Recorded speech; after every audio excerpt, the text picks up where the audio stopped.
श्रोताओं नमस्कार, मैं हूं आपका रेडियो दोस्त नीलकांत। मंगलायतन विश्वविद्यालय के पत्रकारिता एवं जनसंचार विभाग द्वारा संचालित रेडियो नारद यानी कि 90.4 में आज हम अपने कार्यक्रम कैरियर काउंसलिंग में एक ऐसे विशेषज्ञ, ऐसे विद्वान और ऐसे ज्ञानवान व्यक्ति से आपको मिलाने जा रहे हैं कि और उनसे बात करेंगे। हमारे बीच है JMS group of institution Hapur के डायरेक्टर जनरल एवं association for English studies of India AESI के chairman professor Subhash Gautam sir.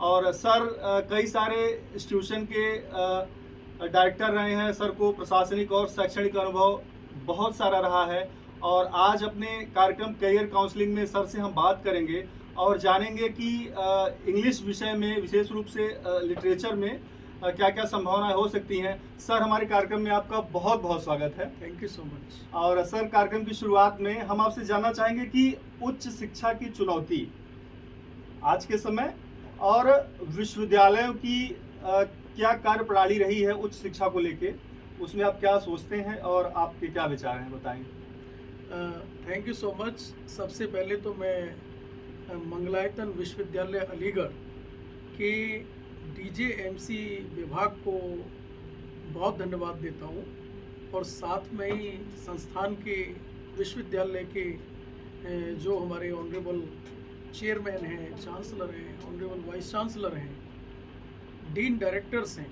उन सभी का भी मैं थैंक्स पे करता हूँ कि आज मुझे मंगलायतन विश्वविद्यालय के डीजेएमसी स्टूडियो में आने का सौभाग्य मिला है।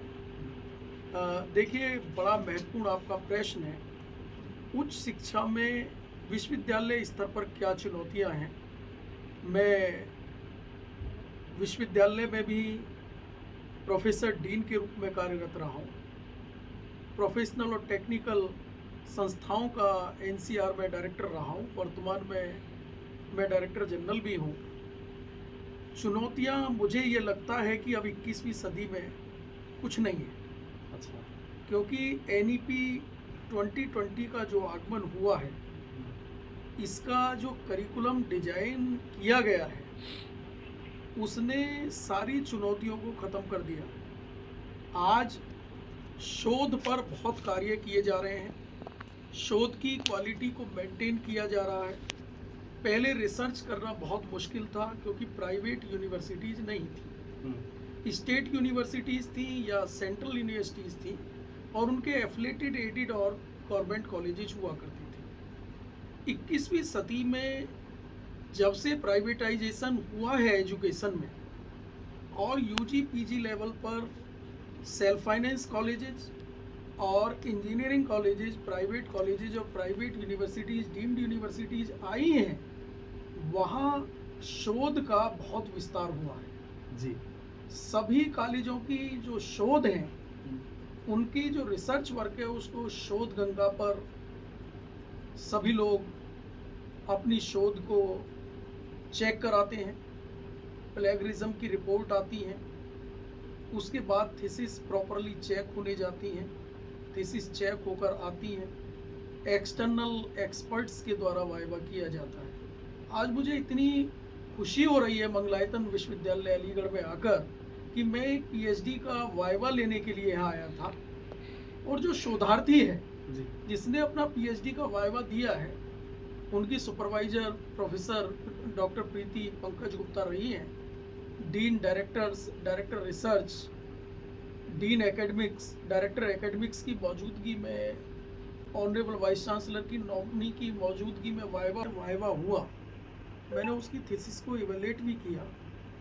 इतना अच्छा एक्सीलेंटली प्रेजेंटेशन उस बच्ची ने दिया है। बाद में मैंने पूछा, मैंने कहा बेटे आप रिसर्च स्कॉलर के साथ और कुछ काम भी करते हो? तो वो टीचिंग का भी काम करती है। उसकी कम्युनिकेशन स्किल्स और प्रेजेंटेशन बहुत ही एक्सीलेंट रहा। टीचिंग के अनुभव की वजह से हुआ। टीचिंग के अनुभव की वजह से भी, एक शोध करने की जो जिज्ञासा है उसकी वजह से भी बहुत अच्छा प्रेजेंटेशन दिया है। तो मैंने मंगलायतन यूनिवर्सिटी के रिसर्च डिपार्टमेंट को भी बहुत बधाइयाँ दी हैं कि अच्छे रिसर्च, गुणवत्तापूर्वक आप रिसर्च करा रहे हैं। रियली वास्तव में इसीलिए आज की यही डिमांड है।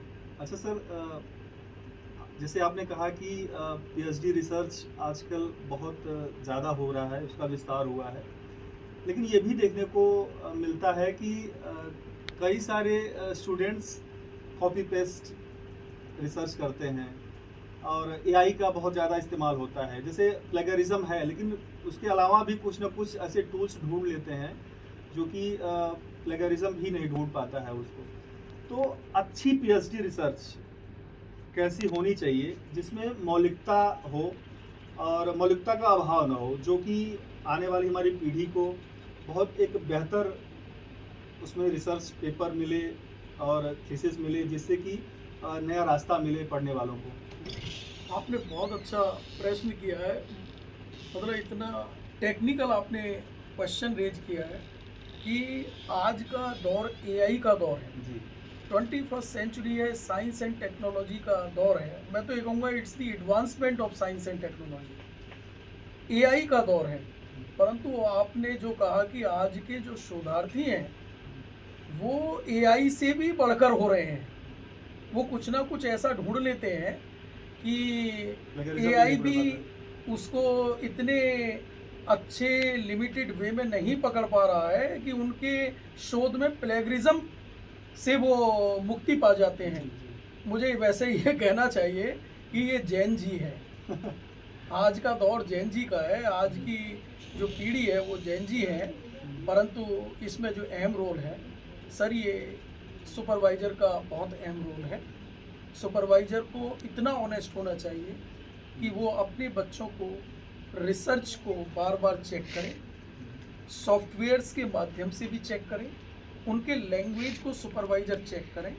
और जब अच्छे सुपरवाइजर्स लैंग्वेज को चेक करेंगे, मटेरियल को चेक करेंगे, एआई के थ्रू जो सॉफ्टवेयर्स आ रहे हैं उनसे चेक करेंगे, शोध गंगा पर थीसिस डाली जाएगी, तो निश्चित रूप से अच्छी ही थीसिस निकल के आएंगी। अच्छा सर, जो आज के हमारे युवा हैं, आपने जेन जी का भी उदाहरण दिया, ज़्यादातर आजकल ये देखने को मिल रहा है कि उच्च शिक्षा में मतलब एक व्यावसायिक जो पढ़ाई हो रही है तो उच्च शिक्षा में कम जा रहे हैं। तो ऐसा क्या करें कि उच्च शिक्षा में जाएं और एक बेहतर रिसर्च के लिए भी वो भविष्य में संभावनाएं ढूंढें? हाँ, आज का जो दौर है वो प्रोफेशनल और टेक्निकल एजुकेशन जी का है। जी बच्चा 12वीं कक्षा पास करता है, पहले वो बीए और बीएससी और बीकॉम की तरफ दौड़ता था, क्योंकि साइंस को ये माना जाता था कि जिसके 60% से अधिक मार्क्स है वो साइंस में जाएगा जी और जिसके 60% से कम है वो बीए बीकॉम में जाएगा और अपने इंटरेस्ट से काम करेगा। जो बच्चे इस तरह से पढ़ते थे, साइंस के स्टूडेंट्स को थोड़ा सा अव्वल माना जाता था, बाकी ऐसा था नहीं। आज के दौर में सिविल सर्विसेज में अच्छे प्रोफेसर्स, अच्छा लॉ करने के बाद जो जस्टिस बन रहे थे वो सब आर्ट्स के बच्चे थे, कॉमर्स का भी फील्ड था। परंतु आज साइंस और टेक्नोलॉजी का जो दौर आया है उसमें बच्चा इंजीनियरिंग की तरफ, प्रोफेशनल कंप्यूटर एप्लीकेशन की तरफ, मैनेजमेंट की तरफ, बायोटेक्नोलॉजी की तरफ, माइक्रोबायोलॉजी की तरफ आगे बढ़ रहा है। मेरे यहाँ जेएमएस ग्रुप ऑफ इंस्टीट्यूशंस में 25 प्रोग्राम चल रहे हैं, आज बहुत भीड़ है। मेरे यहाँ कंप्यूटर एप्लीकेशन की सारी सीटें 400 की 400 फुल हैं और मैनेजमेंट की भी सारी सीटें फुल हैं 400। जो भी बच्चा आता है बीसी और बीबीए और बीटेक कंप्यूटर साइंस में करने के लिए आता है, क्योंकि एआई का दौर है, इसलिए हमने बीटेक एआई भी स्टार्ट किया है। एआई एमएल में बच्चों का बहुत ज़्यादा रुझान है। उसका कारण सिर्फ एक है, आपने बड़ा जेन्युइन क्वेश्चन पूछा है। देखिए, पढ़ाई आज के दौर के लिए रोजगार परक होनी चाहिए। बच्चे को पता है कि जहाँ मेरा ग्रेजुएशन फाइनल होगा मुझे प्रोफेशनल वे में एक अच्छा रोजगार मिल जाएगा। मेरे 3 साल या 4 साल पूरे नहीं होंगे, लास्ट सेमेस्टर मेरा आएगा, मुझे किसी कंपनी एमएनसी में रोजगार मिल जाएगा, तो इसलिए बच्चा उसकी तरफ दौड़ रहा है। बाकी मैं कहूँगा कि बच्चे को अपने इंटरेस्ट के तहत, चाहे वो आर्ट्स हो, साइंस हो, कॉमर्स हो, मैनेजमेंट हो, इंजीनियरिंग हो, फार्मेसी हो, कोई भी फील्ड हो, उसे अपने इंटरेस्ट के अकॉर्डिंग चुनना चाहिए और निश्चित कामयाबी मिलेगी। तो सर, आप association for English studies of India ASI के चेयरमैन हैं। आप अंग्रेजी भाषा के भविष्य और पूरे साहित्य के भविष्य को लेकर आप क्या सोचते हैं? देखिए, मैं पूरे अखिल भारतीय अंग्रेजी शिक्षक संघ का चेयरमैन हूँ। पूरे भारतवर्ष के अंग्रेजी के शिक्षकों ने वाराणसी में मुझे वोट दिया है और सबसे बड़ी बात यह है कि मैं प्राइवेट इंस्टीट्यूट, प्राइवेट यूनिवर्सिटीज़ का प्रोफेसर रहा हूँ, वहीं प्रोफेसर रहा हूँ, वहीं डीन रहा हूँ, वहीं डायरेक्टर रहा हूँ। और प्राइवेट इंजीनियरिंग कॉलेज के लोग बहुत मेहनत करते हैं और एकेडमिक रूप से हमारे एफिलेटेड कॉलेज के लोग, विश्वविद्यालय के लोग बहुत विद्वान हैं। मुझे ये कहने में बहुत गर्व की अनुभूति होती है कि आज प्रोफेशनल कॉलेजेज में, टेक्निकल कॉलेजेज में, जब से UPTU आया, Uttar Pradesh technical university I, IITs, NITs आए, वहाँ अंग्रेजी को सर्वोपरि माना गया है। अगर स्टूडेंट्स कम्युनिकेशन स्किल्स में स्ट्रॉन्ग हैं, भाषा में स्ट्रॉन्ग हैं, तो उनको बहुत अच्छा रोजगार मिल सकता है, क्योंकि वो अपनी सब्जेक्टिव नॉलेज को अच्छी तरह से एक्सप्रेस कर सकते हैं। जिन विद्यार्थियों की कम्युनिकेशन स्किल्स कमज़ोर हैं, उनके लिए एक बहुत अच्छा प्लेटफॉर्म है कि वो अपनी कम्युनिकेशन स्किल्स को इम्प्रूव करें।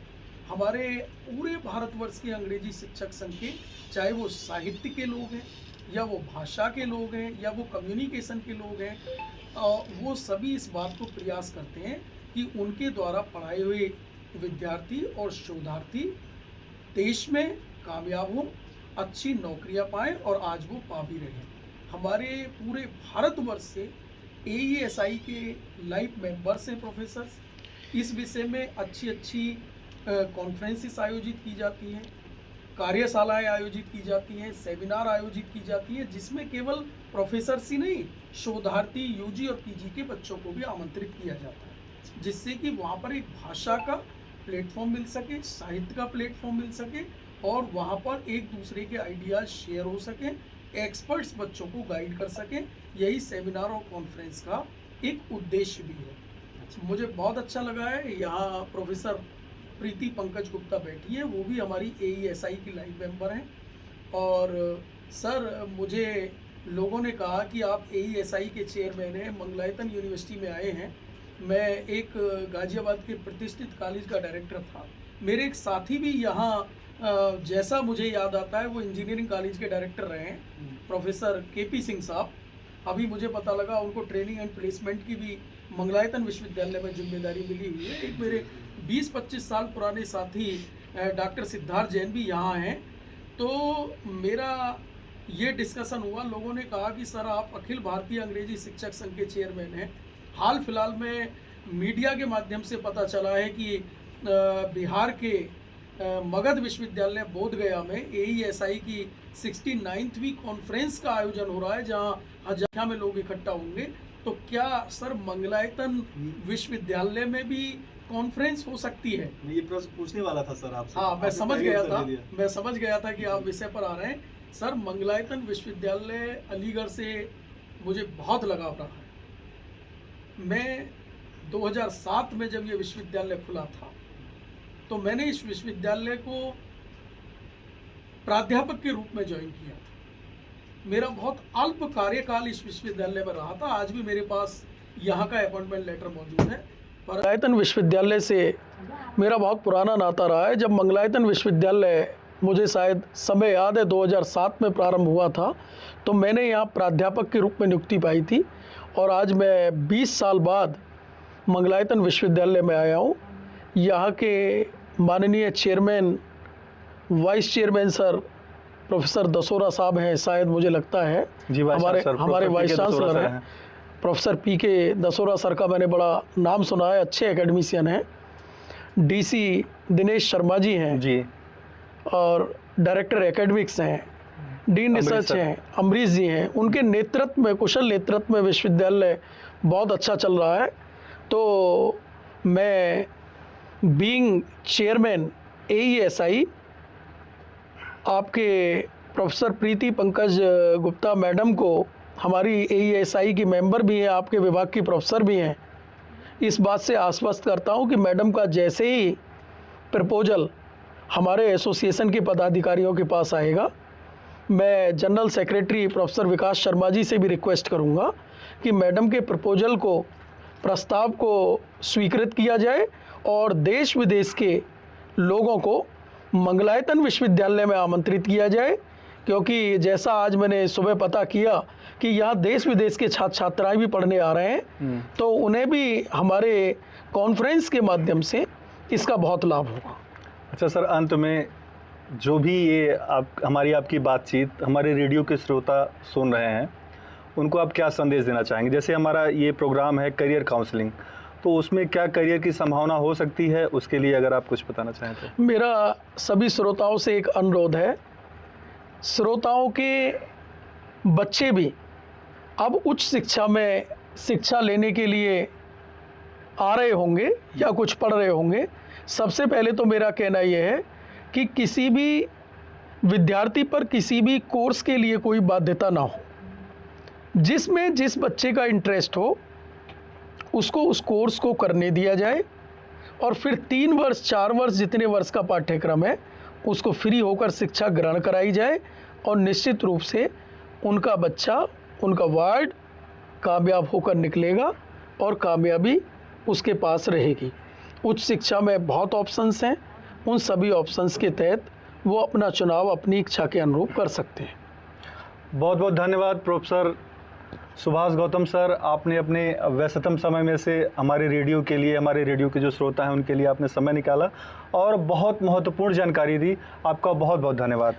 Thank you so much sir. तो श्रोताओं, ये थे JMS group of institution Hapur के डायरेक्टर जनरल एवं association for English studies of India AESI के chairman professor Subhash Gautam sir.